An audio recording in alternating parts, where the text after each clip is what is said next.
Bueno, buenas noches.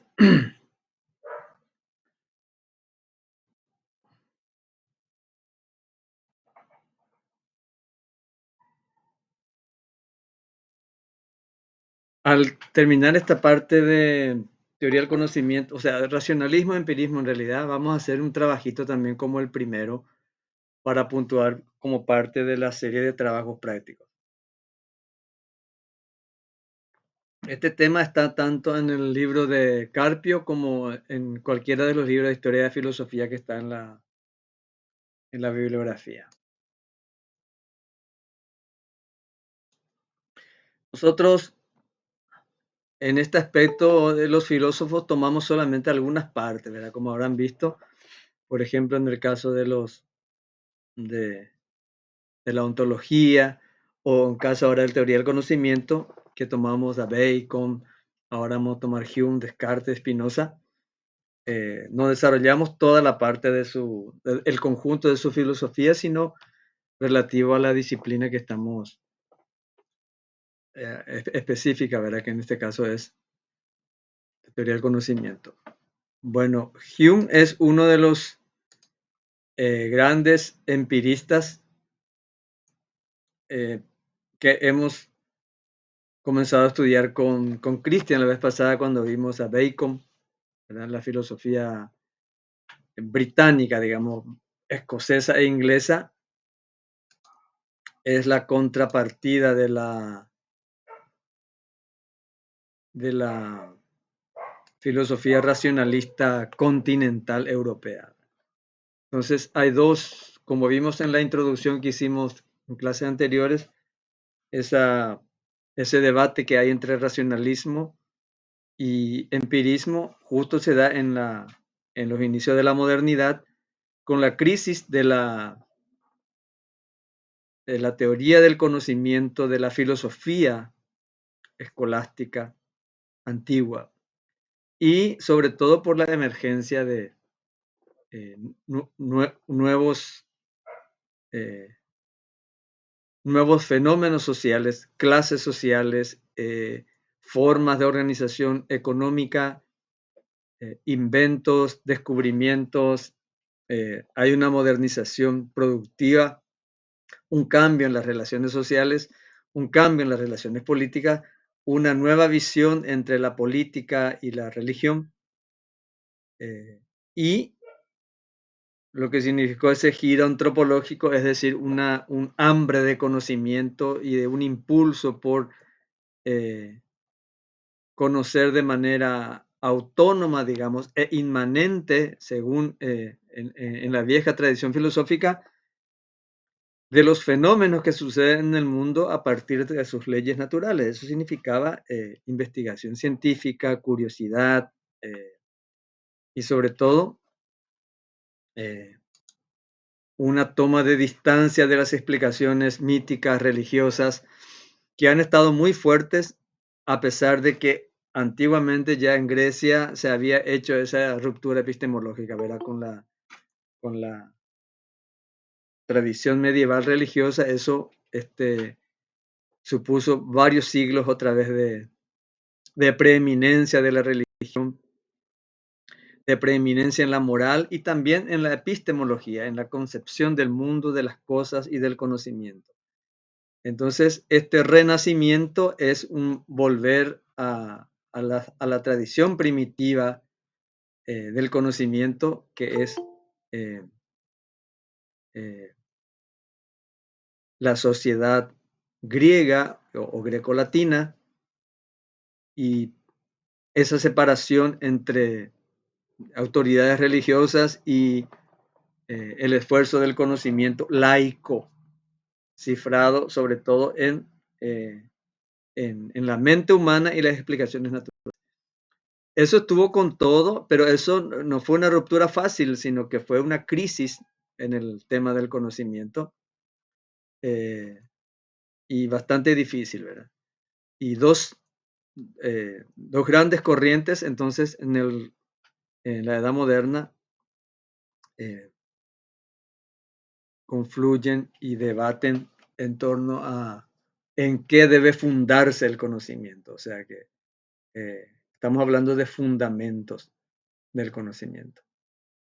Eh, y tenemos el empirismo, sobre todo en la figura de Hume, que escribió em, obras fundamentales, sobre todo las dos primeras, Tratado de la Naturaleza y el Tratado sobre, eh, sobre el entendimiento humano, que es lo que tiene que ver con lo que vamos a hablar, ¿verdad? O sea, ¿alguien se acuerda en el cursillo que dieron sobre empirismo?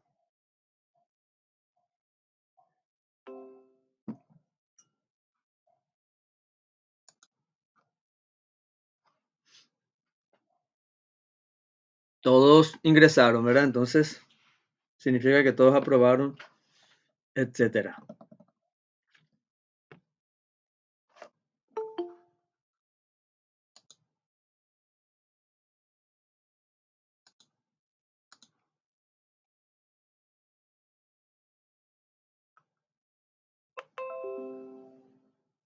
El, la, prim- la primera gran afirmación, si podemos llamarla así, de Hume es, digamos, una negación de aquella postura de Descartes, o la posición que tiene Descartes de, de ideas innatas, de ideas innatas, porque una de las cosas que tiene el racionalismo es que al fundar el, eh, la- las ideas verdaderas en, en un punto de partida innatista, entonces se tiene que circunscribir necesariamente a aspectos, digamos, inmanentes del conocimiento, o sea, que viene desde bien adentro de la mente humana, y esto en una conexión divina, ¿verdad? Esto es lo que niega el empirismo de entrada.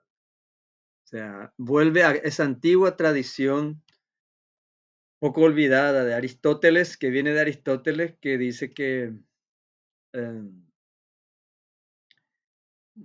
todo conocimiento entra a través de la percepción.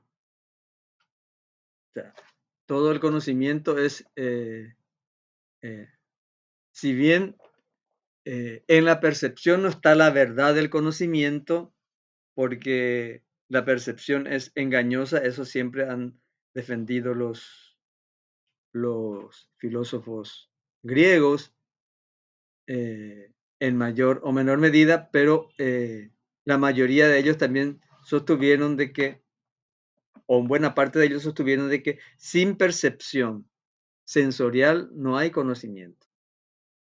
Y el que elaboró más conceptualmente esto fue Aristóteles, ¿verdad? O sea que todo conocimiento se inicia en la percepción sensorial. Esto es lo que retoma Hume, ¿verdad? Eh, para afirmar de manera más radical, incluso más categórica, que no hay en la mente nada que no haya entrado por los sentidos. No hay ideas innatas, no hay nada en la mente humana eh, que no haya sido producto de la percepción sensorial. Entonces, ¿qué es la mente? La mente no tiene nada, es un papel en blanco, es un papel en blanco que absorbe las percepciones sensoriales, la vista, el oído, el tacto. Y de ese modo va configurando una serie de contenidos en la mente. Ahora, la mente no es solamente un papel en blanco, un papel en blanco absorbente, un simple receptáculo. Eh, la mente humana también tiene una actividad propia, autónoma, una actividad permanente, dinámica, que tiene vida propia y que no es solamente un archivo de percepciones. Entonces, ahí Hume nos establece una base de la comprensión de lo que sucede en nuestro conocimiento, pero también nos establece una serie de problemas que tenemos para entender el conocimiento humano. Nosotros recibimos impresiones, eso es lo más material específico que tenemos.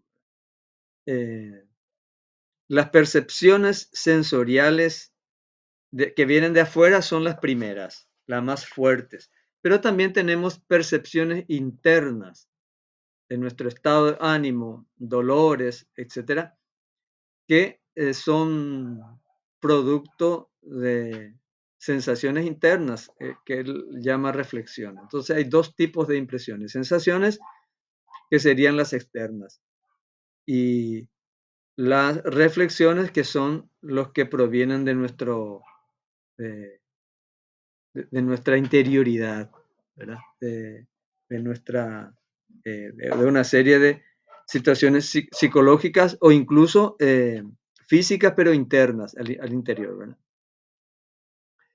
Eh, y hay dos tipos de sensaciones, dice Hume, para comenzar a plantear los problemas que se derivan de nuestra, de, de- de- de nuestro conocimiento del proceso de conocimiento humano. Porque estamos en medio de un debate mundial, ¿verdad? Entre el racionalismo y el empirismo. O sea, tiene que justificar, o sea, por un lado, dice una cosa que es muy, muy fuerte, que que la fuente de nuestro conocimiento son las sensaciones, las percepciones que vienen de afuera, pero también tiene que explicar cómo se nos ocurren cosas que no están en la percepción, cómo se nos ocurren tener en la mente fantasías, cómo se nos ocurre tener en la cabeza ilusiones, cómo se nos ocurre tener pronósticos, este, etcétera, que no percibimos, ¿verdad? Nadie percibe un unicornio azul, ¿verdad? O sea, pero ¿cómo aparece eso en nuestra cabeza? Nadie percibe un ángel de la guarda, pero ¿cómo hay millones de gente que creen eso y hasta que sueñan con eso y ven en su sueño, ¿verdad? ¿Cómo es posible que eso aparezca en la mente humana? Esos son los problemas que se le plantea a Hume y que trata de resolver. ¿Cómo es que eh, si nadie nunca vio, por ejemplo, la imagen de Jesús o de la Virgen y está en todas partes, en todas las casas, en todas las iglesias, en todos los países, hay cuadros, imágenes de ellos? Nadie vio.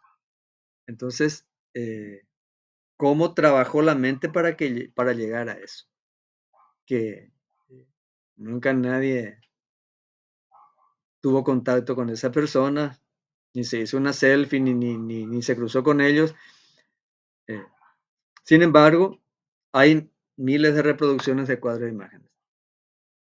Y así muchas otras cosas que se nos ocurren, incluso cosas más fantasiosas, ¿verdad? Dragones, hadas, eh, y hay un montón de- de elaboraciones mentales que tienen que ver con percepciones, pero fuera del lugar de percepción, fuera del lugar en que hemos visto. Entonces, estos son los problemas que se plantea a Hume y que trata de resolver. O sea, ¿cómo explicamos la realidad mental más allá de lo que se ha percibido? Lo que se ha percibido. Bueno, y él afirma, está bien, hay muchas cosas que no son de las impresiones, pero, dice Hume, todas las cosas que tenemos en la cabeza se derivan de impresiones. Se derivan de impresiones. Eh,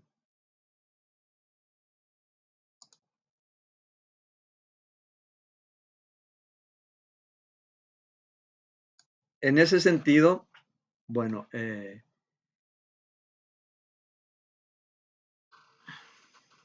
entonces él elabora una teoría para explicar cómo a partir de las impresiones, que son lo único real eh, que hemos introducido en la mente o que se ha introducido en nuestra mente, cómo de ellos se han derivado muchísimas cosas que no son reales. Pero estas cosas que no son reales incluso tienen mucha influencia en nuestras vidas. Entonces, se merece una explicación porque no vivimos solamente percibiendo cosas del entorno. Eh, Nuestra vida a veces se circunscribe por esas elaboraciones mentales que tenemos y que son derivadas de estas impresiones. Y las ideas que tenemos en la cabeza, las ideas que nos hacemos en la cabeza son copias de estas impresiones. Eh, Son copias y que la mente agranda o disminuye, multiplica o simplifica, de acuerdo a una serie de motivaciones, de acuerdo a una serie de que él llama leyes de asociación, de acuerdo a nuestra experiencia, de acuerdo a nuestros miedos, de acuerdo a nuestras emociones, nuestro entusiasmo, vamos este, aumentando, así como cuando va a jugar nuestro equipo de fútbol, nuestro entusiasmo hace que aumente la fuerza o la posibilidad de nuestro equipo de fútbol y parece que se disminuye la del adversario, pero eso solamente está en nuestra cabeza, ¿verdad? La realidad no es así. Pero con respecto a las impresiones que tenemos, nosotros podemos eh, hacer un Photoshop mental de una persona que nos parece linda o lindo, podemos hacer un Photoshop mental y idealizar.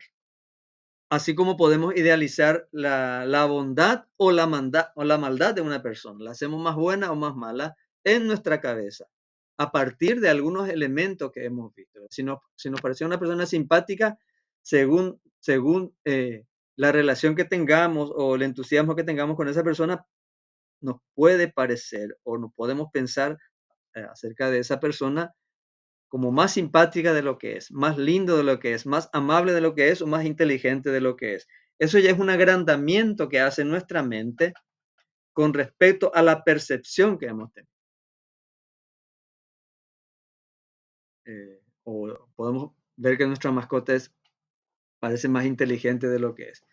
Entonces, la mente elabora a través de una serie de leyes, elabora eh,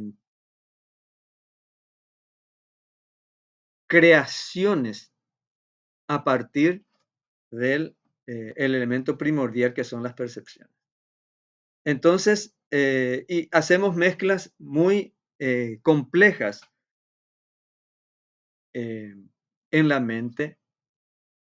Cuando relacionamos, por ejemplo, siempre pongo el ejemplo del dulce beso, ¿verdad? O sea, nosotros podemos tener la experiencia sensorial del beso, y también la experiencia sensorial de la dulzura, de la miel, de una golosina, de un caramelo, del azúcar, etcétera.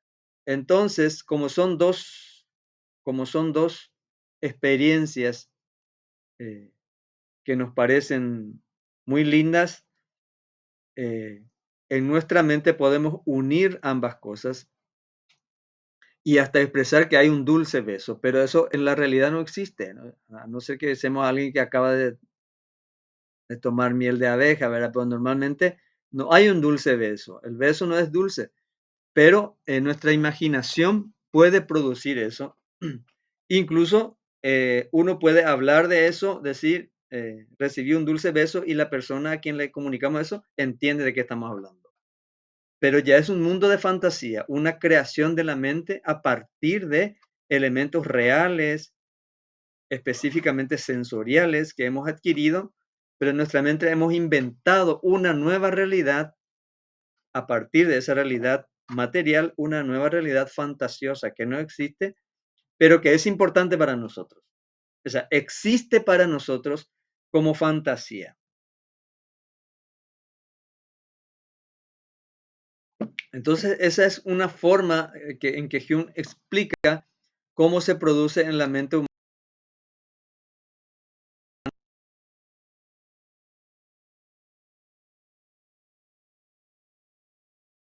cómo se producen en la mente humana esas asociaciones y esas creaciones. ¿Qué dice acá?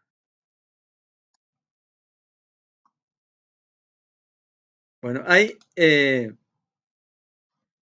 estas leyes de asociación de las ideas en realidad se resumen en una, si nosotros podemos ver, se resumen en una, ¿verdad? Es una costumbre,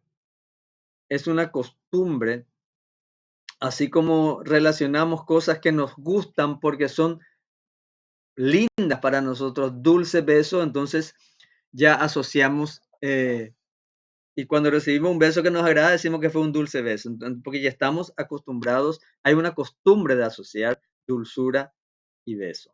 Pero así también, por diversos motivos, asociamos muchas cosas y tendemos ya a completar en nuestra... Siempre se ponen los ejercicios de, de psicología, de percepción, círculos en forma de puntos y nosotros vemos un círculo completo, ¿verdad? Como si fuera que las líneas están todas unidas.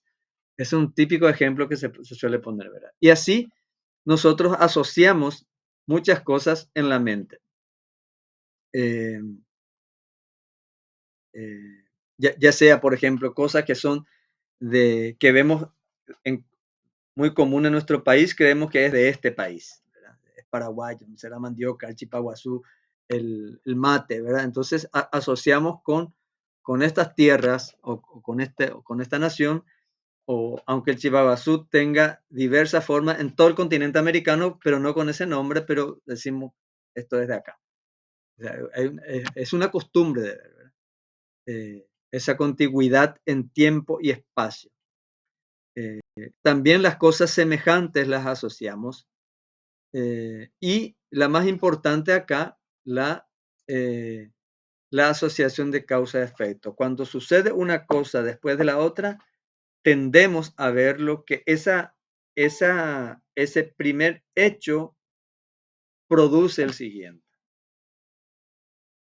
Produce el siguiente. Esta es la más feroz crítica que hace Hume a, al principio de causalidad. O sea, nosotros estamos acostumbrados a ver un hecho después de otro y vemos una relación de causa-efecto. Y esto es importante en la ciencia actual. Hay muchas cosas que relacionamos indebidamente como causa-efecto, como causa-efecto, incluso de manera ideológica, ¿verdad? Cuando lo que hay es una relación de contigüidad, una relación de cercanía, una relación de que una cosa sucedió después de la otra, pero no podemos, salvo que hagamos una investigación específica, decir que una cosa es causada por la otra. Solo podemos decir que sucedió después de eso. Eh, Sin embargo, en nuestro sentido común, una cosa que sucede después de la otra, es muy común que nosotros, digamos, entendamos ahí que hay una relación de causalidad. ¿Algunas cosas al respecto, Cristian? Sí, este tema, ¿verdad? Del ataque que algunos dicen, ¿verdad? De dirección al principio a la ley de causa y efecto, ¿verdad?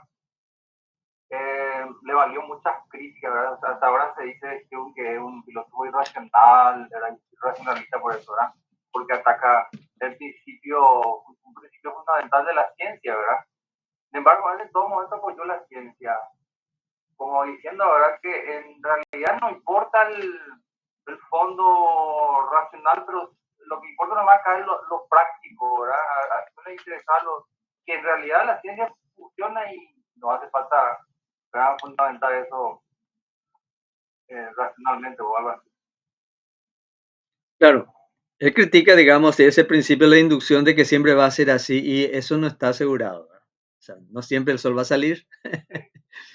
Eso hoy también sabemos por ciencia que es así, ¿verdad? claro. Entonces, en ese sentido, nuestro conocimiento, o sea, y él se comporta igual, ¿verdad? Nosotros nos comportamos sabiendo que no siempre va a ser así, pero sabemos que mañana posiblemente salga el sol. O sea, eh, no necesariamente va a ser así, pero nosotros tenemos que comportarnos y tenemos que planear, no porque dice Hume dice que no es así, no, o sea, no es que nosotros igual nos vamos a manejarnos con un sentido común cotidiano, ¿no? Eh, ahora, lo que él dice es, en ese Sí, sentido, lo es, que él está eliminando es la, lo que elimina, digo, ahí el tema de la necesidad, ¿verdad? sí, De la relación entre causa y efecto, ¿verdad? sí, De que haya necesariamente, ¿verdad? Entre dos hechos, una necesidad de que haya, ¿verdad? Una relación de causa y efecto. No sucede, dice él, ¿verdad? Más que nada una tendencia nuestra a partir de nuestra práctica, ¿verdad? claro.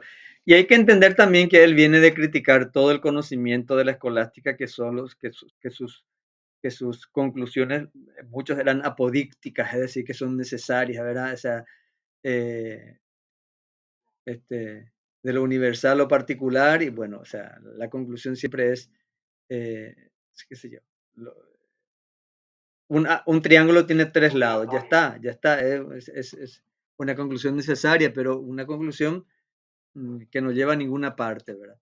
Entonces, ellos están redescubriendo una nueva forma de cómo se produce el conocimiento, pero este conocimiento, aunque es válido, nos es útil, nos ayuda a desarrollar nuevas tecnologías, a mejorar nuestra vida, no se basa en el conocimiento necesario que venía de la escuela. Es un conocimiento un poco más, eh, digamos, eh, probabilístico, no necesario, pero útil, ¿verdad? Es más vulnerable el conocimiento empírico. eh, y lo otro era un conocimiento necesario, pero era inconducente.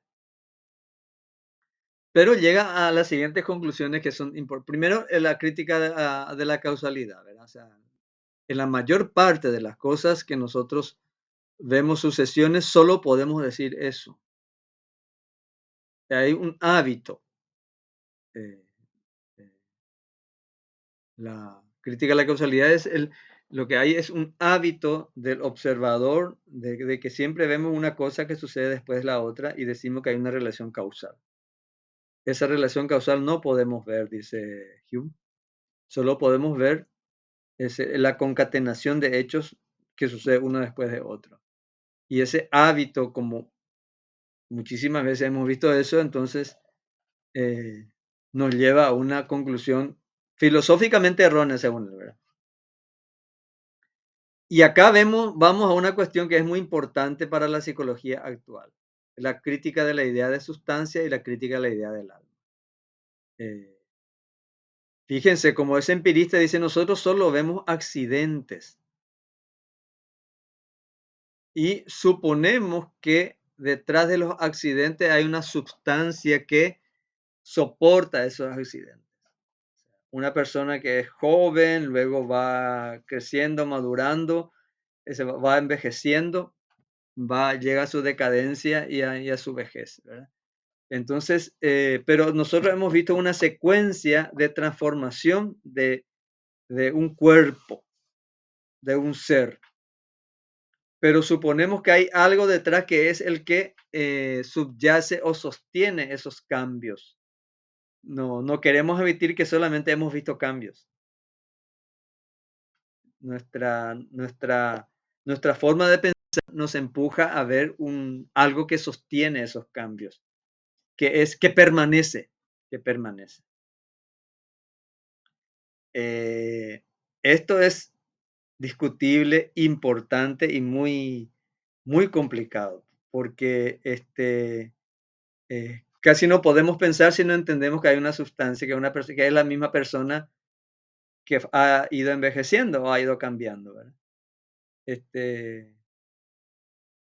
Ahora bien, también esto puede explicar que una persona cambie abruptamente y pensamos, y a veces eso nos desubica, una persona cristiana que se vuelve atea, un ateo que se vuelve cristiano, una persona, qué sé yo, o que cambia de ideología abruptamente, a veces nos deja perplejos porque tenemos esa idea de que es una misma persona, ¿cómo pudo haber cambiado tanto? En Hume no habría ningún problema porque son cosas distintas, son accidentes, son cosas que van sucediendo. Solo nosotros queremos ver que es una misma cosa. Eh, Sí. Y plantea un enorme problema teórico, ¿verdad? A la hora de hacer cualquier tipo de teorización, de hacer ciencia, ¿verdad? Porque cuando hacemos teoría, hacemos ciencia, estamos usando conceptos, ¿verdad? Necesitamos buscar patrones comunes, ¿verdad? Que serían así parecido como una esencia, ¿verdad? Algo parecido, ¿verdad? A cosas en común, ¿verdad? Y ahí es donde esta crítica, digamos, excluye toda posibilidad de eso, ¿verdad? De encontrar eso, esa igualdad de las cosas, ¿verdad? y es una discusión que nos lleva a lo de Parménides y de Heráclito que hemos introducido justamente para eso, ¿verdad? O sea, el conocimiento, decía Parménides, solo podemos conocer algo que es inmutable. ¿Cómo podemos decir que conocemos algo si es cambiante? Entonces, por eso el ser debe ser un ser inmutable. Y solo podemos llegar al conocimiento del ser a través de la inteligencia, de la mente, de la razón. No a través de los sentidos, porque los sentidos lo que nos muestran son cosas muy cambiantes. Ahora bien, ¿cómo resolvemos eso? Le dice Heráclito, si todas las cosas cambian. Nadie se baña dos veces en el mismo río. Eh,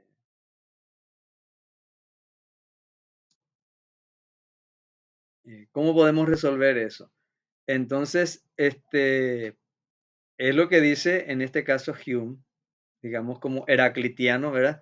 Solo vemos accidentes nosotros. Suponemos que hay una sustancia inmutable ahí, pero es una suposición. Nadie te puede demostrar eso. Entonces vemos accidentes. Pero como tenemos la suposición de una sustancia, cuando algo cambia nos deja perplejos, porque no nos negamos a admitir que sea una cosa así tan pasajera. Eh, la verdad que es un problema. Eso, ¿Eh? eso ataca de lleno, digo, el tema de cualquier posibilidad de algún tipo de pensamiento de concepto universal. Entonces, todo lo que podamos percibir y llegar a conocer son cosas particulares. Es un problema enorme. Y cambiantes, y cambiantes. La misma cosa para la idea del alma. Esto es también clave para la psicología. Existe un yo, dice Hume, eso es una suposición que lógicamente nos ayuda para hablar, pero como realidad no hay forma de demostrar. Tendemos a pensar que es un mismo yo el que tiene las percepciones y que cada día es la misma persona, ¿verdad? Pero eso no hay prueba de eso. Eh, ¿Somos un yo que tiene muchas percepciones o somos un haz de percepciones? Eh, nosotros necesitamos anclar tanto la percepción que tenemos de una persona por fuera como de nosotros mismos en un yo. Pero ¿qué es el yo? Es una costumbre este, de juntar percepciones en una unidad. En la psicología moderna, esto también fue una crisis, ¿no? A partir de Freud. O sea, ¿qué somos? ¿Somos una sola cosa que va, o somos varios, hay varios yo? ¿Cómo se explica nuestra conducta absolutamente incoherente de todos, ¿verdad? Por eso las cosas nos parecen muy incoherentes cuando una persona dice una cosa y hace otra, o aparenta una cosa y hace claro. otra. Como tenemos una percepción de un yo, solo vemos incoherencias. Si no tenemos la idea de un yo, no hay incoherencia. Sí. Y esa es la pelea justamente, ¿verdad? Dentro del psicoanálisis, por ejemplo, entre el psicoanálisis norteamericano y, qué sé yo, el continental, el lacaniano, por ejemplo, ¿verdad? De que hablan, los norteamericanos hablan de un yo integrado, ¿verdad? En cambio, Lacan habla de que eso no existe, ¿verdad? Este yo integrado no puede ser. Y si nosotros nos fijamos en nuestra conducta, no hay un solo ser humano coherente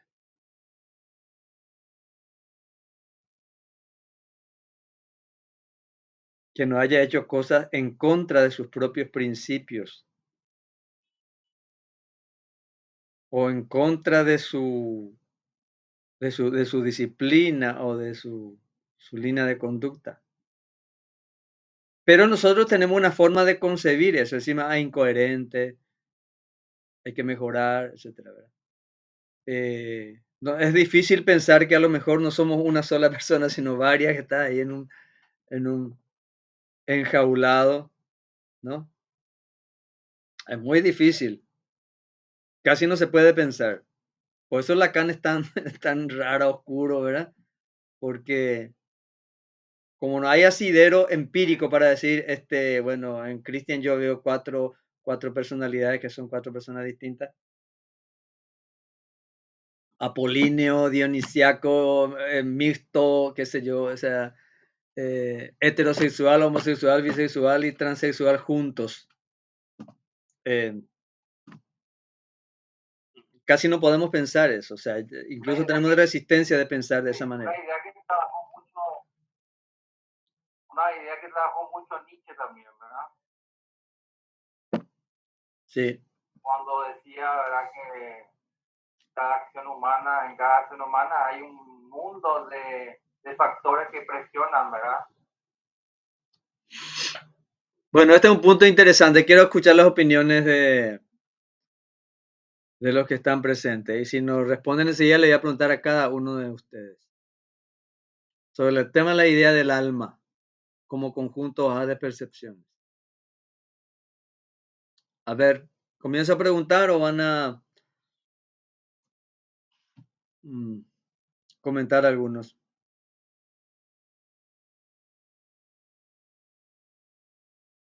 Vamos a ver, Luana.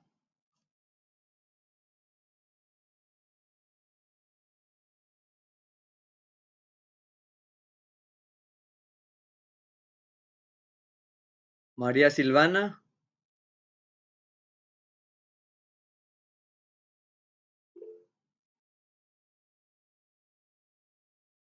Pero, ¿qué te parece la pregunta? No o sea, yo creo que nadie va a responder en el sentido de que tiene una idea clara, pero ¿qué te parece la pregunta que hace? O sea, la cuestión que plantea Hume.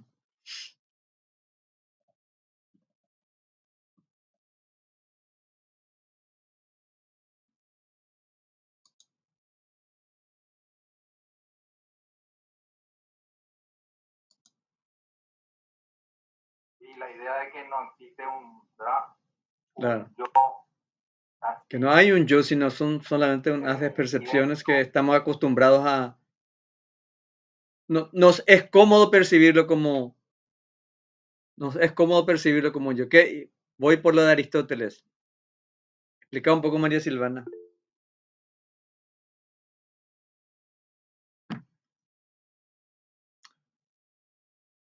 A ver quién más puede comentar, aunque sea en el chat. Luana,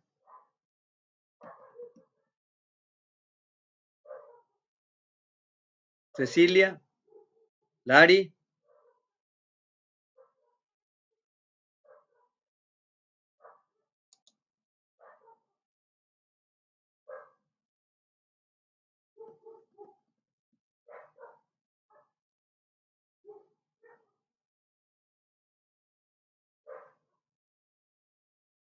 Alanis.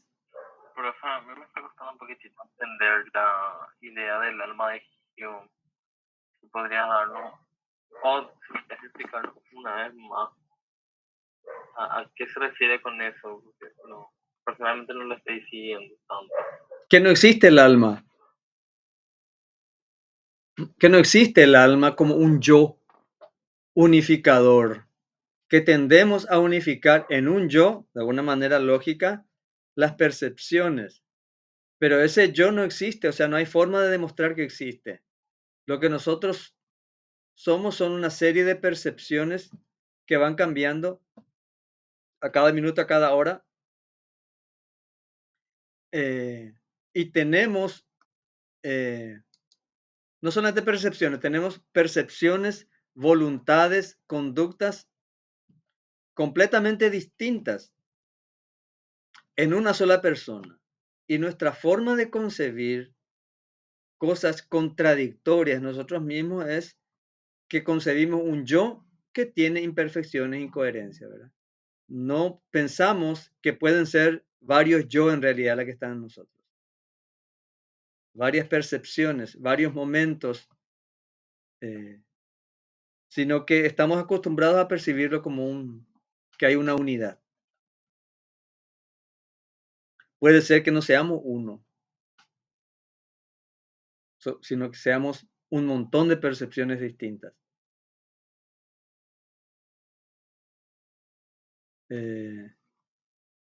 A ver, Claudia, Elías. Sí, Profe, al hablar de la no existencia del alma, ¿está renunciando al dualismo o es un monismo o qué sería ahí lo que está haciendo, lo que está diciendo Hume? no, y es completamente materialista, obvio, ¿verdad? O sea, ni siquiera hay sustancia para él. También eso es una. Y ni siquiera decirte qué es Dios. Por ejemplo, ¿qué es Dios? Dice Hume. Hume dice, ¿qué es Dios? ¿Por qué tenemos la cabeza de Dios? ¿Qué es Dios? Y él descubre que ninguna de las cualidades de Dios son de Dios. No hay ni una cualidad de Dios que sea específicamente de Dios. Las cualidades de Dios que nosotros tenemos en la cabeza son todas cualidades humanas. Bondad, justicia, misericordia, etcétera. Son todas cualidades humanas. Omnisciente es una persona que ve todo, entonces alguien que ve, que escucha todo, etcétera. Son todas cualidades humanas que hemos llevado o sea, hemos unido cualidades humanas con la idea de perfección. El Dios creador, el único creador que nosotros tenemos experiencia, que tenemos percepción empírica, es un ser humano que hace una casa de madera, una casa de ladrillo, o produce una máquina, produce una tela. Es el único creador que tiene nuestra experiencia es el ser humano. Y entonces a partir de ese ser humano perfecto creamos un Dios que todo lo ve, que es misericordioso, que es justo, que es creador. Y llevamos en Dios también nuestro deseo de inmortalidad. Entonces creamos un ser humano inmortal, que es Dios. Pero eso en nuestra cabeza por una asociación de ideas, así como el dulce beso, y no existe el dulce beso, también no existe Dios más que nuestra fantasía. ¿Y cuál es la prueba de eso? Dice Hume de que ninguna cualidad de Dios es de Dios, son todas cualidades humanas. Ya Genofonte había dicho, si los tigres tuvieran dioses, su Dios sería un tigre. Si los bueyes tuvieran dioses, su Dios sería el mejor buey, ¿verdad? Y nosotros hicimos de nuestro Dios humano un Dios perfecto, un ser humano perfecto.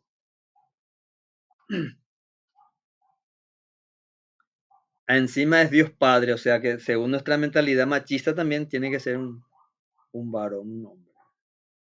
Entonces Dios Padre, etcétera. Es duro.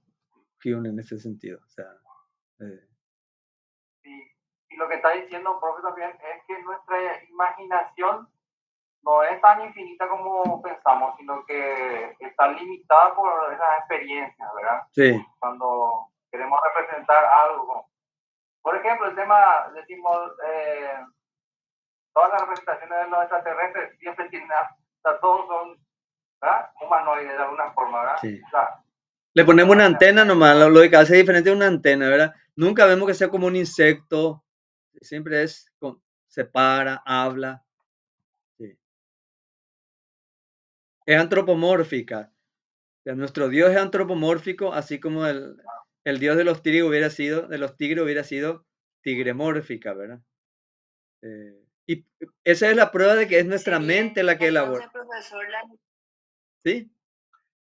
podría decirse entonces que es la necesidad del ser humano de trasladar a un ser omnisciente todas esas respuestas que nosotros no podemos tener, ¿verdad?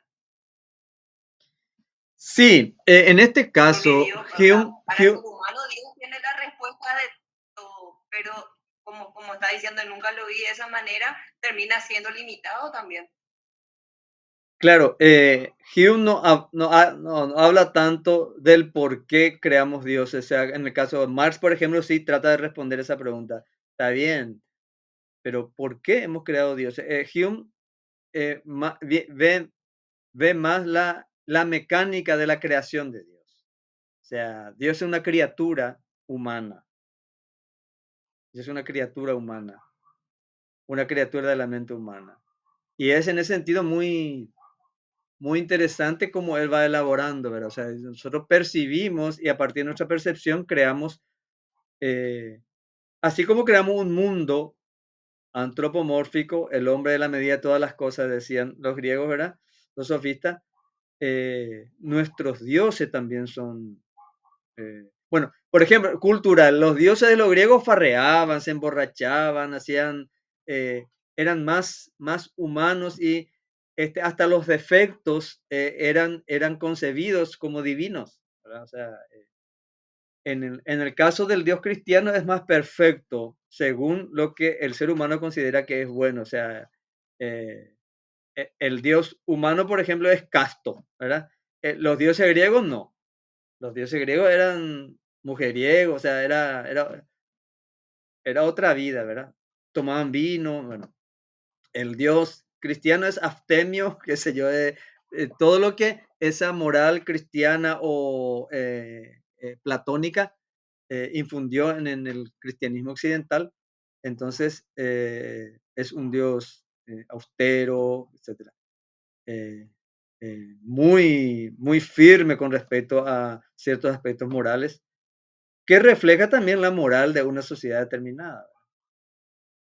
Y las cualidades de ese Dios son cualidades que son cualidades humanas. En ese sentido es muy fuerte la crítica que hace Hume a la idea de Dios. Que no significa una negación de Dios. En sentido estricto no es una negación de Dios, porque nosotros los seres humanos no tenemos otra forma de concebir las cosas que no sea de la forma humana, ¿verdad? El creyente igual va a decir, bueno, Dios eligió esta forma de representarnos. No es ese el problema. Simplemente ve cómo nuestra mente funciona para crearse las imágenes. Incluso según una moda, si ustedes ven las vírgenes y las iglesias tienen la forma de las reinas de la Edad Media, ¿verdad? Con su vestimenta. No hay ninguna virgen en minifalda o en vaquero, son todas creadas en una sociedad determinada, en un momento determinado. Tampoco se visten como la judía de la época de Jesús, ropa de pobre, normalmente una virgen rubia y muy probablemente la María de Belén habrá sido una judía morenita, de nariz típica pero en María Auxiliadora vos ves que es rubia, ojos azules, vestida como la reina Isabel de Inglaterra, porque es una concepción de una sociedad determinada en un momento determinado.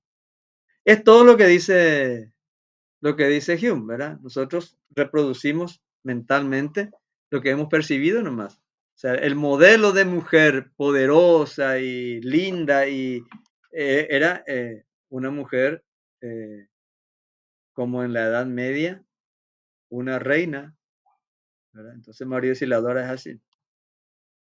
O qué sé yo, la Virgen Cacupé.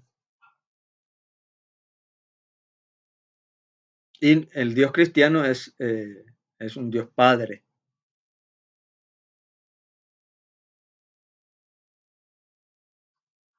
Es interesante desde este punto de vista el análisis que hace no solamente de la creación de la idea que tenemos de Dios, sino también del alma. Eso del alma, a ustedes los psicólogos, futuros psicólogos, tiene que ser un tema de investigación y de análisis y de pensamiento muy, muy interesante, ¿verdad? Que por el lado no tan científico encararon Freud o Lacan, ¿verdad? ¿Cómo explicamos nuestras incoherencias, nuestros diversos momentos?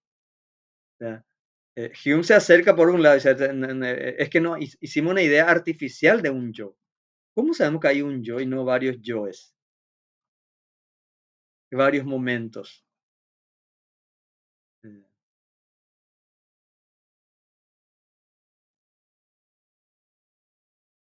Bueno, ¿algún comentario más al respecto?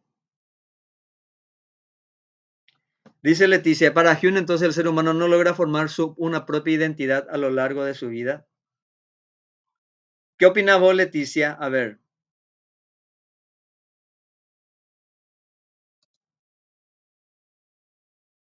En este caso sería que nos... Creo que me fui. ¿Eh? A ver, Leticia. No, creo que me fui respondiendo a medida que ibas hablando. Pero es interesante la pregunta. ¿Tenemos una identidad? Para él, ¿Tenemos una identidad o no?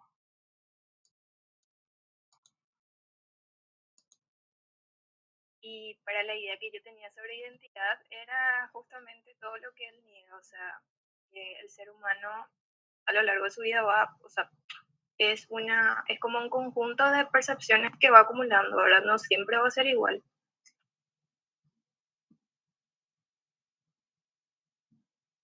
Él dice que tenemos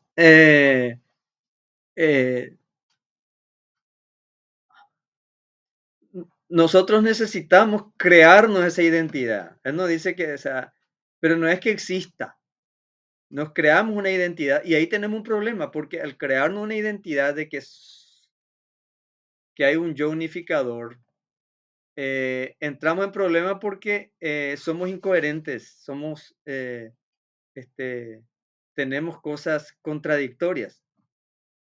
Pero como percibimos que tenemos una misma identidad, tenemos un lío para poder concebir lo otro. Nuestra doble vida o triple vida que tenemos todos, digamos, ya sea lo que soñamos, pensamos y lo que decimos que no tenemos que pensar y pensamos lo que tenemos. Entonces, eso nos es difícil concebir dentro de la idea de que tenemos una identidad única.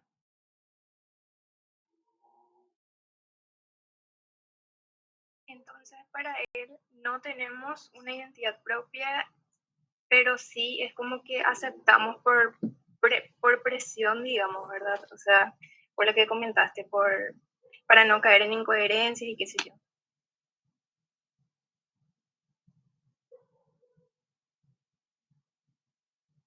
No. ¿Cómo nosotros explicamos nuestras incoherencias? Nuestros deseos contrapuestos.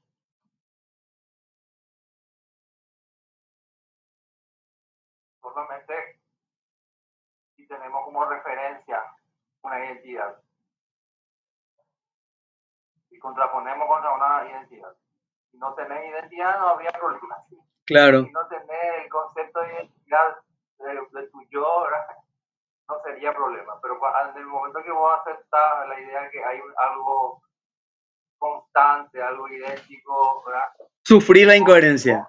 Ahí Sufrir la incoherencia. No puede ser, ¿cómo se me ocurrió?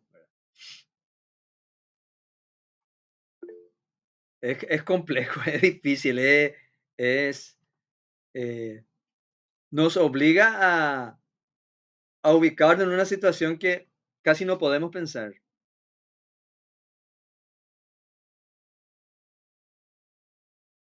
¿Cómo amamos y odiamos a una misma persona, por ejemplo? A la pareja o al hermano en un momento determinado no le podemos, si nos peleamos, o a la mamá o al papá, ¿verdad? Eh, la única manera es decir que hay que volver al cauce, terminó ya ese momento de pelea con el papá, con la mamá o con el novio, con el hermano y vuelve al cauce, retomamos, volvemos a ser coherentes y ese momento ya pasó. Fue una salida de los márgenes para poder entendernos nosotros mismos dentro de un concepto de identidad.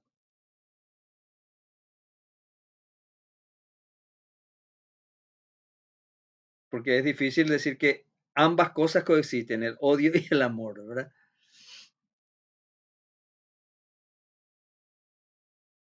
El trastorno dice, sí, ahí está, muy, muy interesante lo del trastorno, porque el trastorno también es una eh, conceptualización médica, psicológica, patológica de un comportamiento.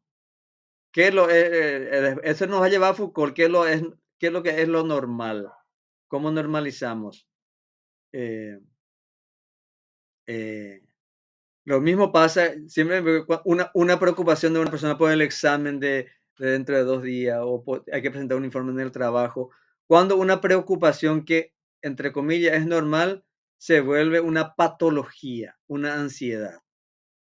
¿En qué momento? No hay ciencia que te diga en este momento se convirtió en ansiedad.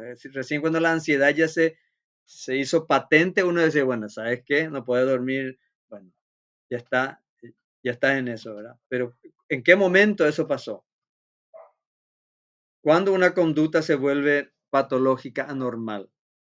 Y es casi una cuestión convencional.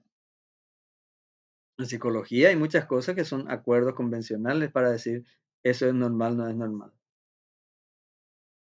Y es más, en la historia de la psicología van a ver ustedes que muchas conductas que eran consideradas anormales, incluso patológicas, dejaron de serlo. No es que la gente dejó de hacer, dejó de pensarse que sea una enfermedad, que sea una patología, sobre todo en las conductas sexuales y eso. O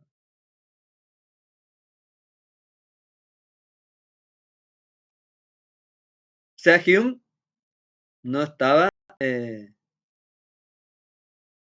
eh, muy despistado, o sea, no tiene cómo demostrar, pero su pensamiento apunta a una cuestión bastante profunda y difícil.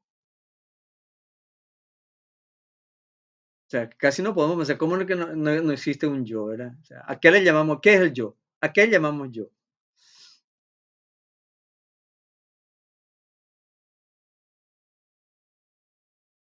Y cuando encontremos una fórmula para pensar en el ser humano más allá del sujeto individual yo, ahí va a cambiar la psicología para siempre, ¿verdad? Pero todavía no hemos encontrado esa fórmula para ver eso. Nietzsche también se acercó bastante de esas personalidades ¿cómo es? Dionisíaca y apolínea, ¿verdad? O sea, sí, hay una dialéctica. La dialéctica también puede ser una forma de entender que hay contrarios que se van arremolinando en nuestro ser.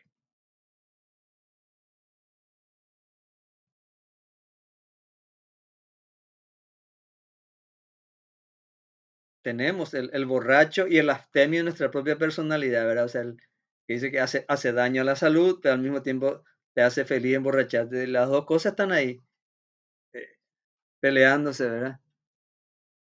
El que queremos comer algo que nos gusta, pero nos hace daño, y al mismo tiempo decimos, no voy a comer eso porque eso me hace daño. Y las dos cosas conviven porque hacemos las dos cosas. Nos cuidamos para comer cosas saludables, pero hay días que cuando viene San Juan, ¿verdad?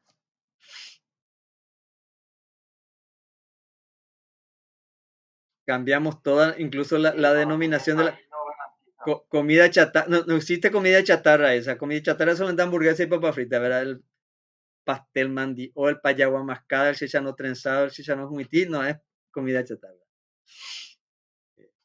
Es festejar y celebrar las típicas artes culinarias. No, profe. Bueno, y ambos conviven, ¿verdad? El morfar como bestia y querer bajar de peso, ¿verdad? Ambas cosas tenemos. ¿Qué es lo normal ahí? Bueno, digo esto porque me parece que importante es las cuestiones que nos plantean hoy a partir de algunos aspectos del pensamiento de los empiristas, ¿verdad? O sea, por un lado se le va la mano en algunos aspectos, pero también toca temas profundos que son de actualidad en la epistemología, en la teoría del conocimiento, en la psicología, ¿verdad? En la forma en la necesidad de desarrollar o de progresar en la concepción del mundo, de nuestras creencias y nuestro propio yo, nuestro propio ser, nuestra propia individualidad, nuestra propia forma de conocer. Bueno, si no hay preguntas.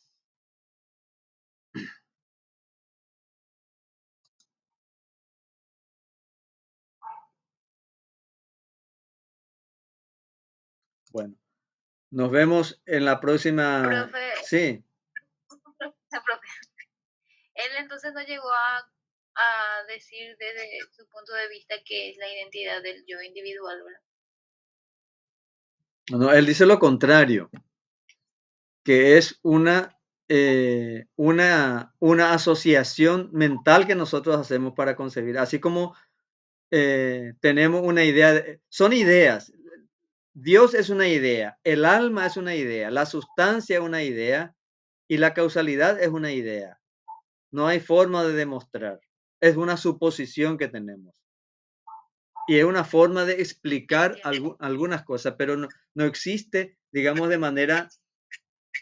no existe que podamos percibirla. Son suposiciones, son ideas que nos hemos hecho, así como la idea del dulce beso. Es importante para nosotros concebir el dulce beso, pero es una cosa que hemos inventado en la cabeza, que nos ayuda a decir que una persona nos agradó lo que nos hizo, o lo que hicimos.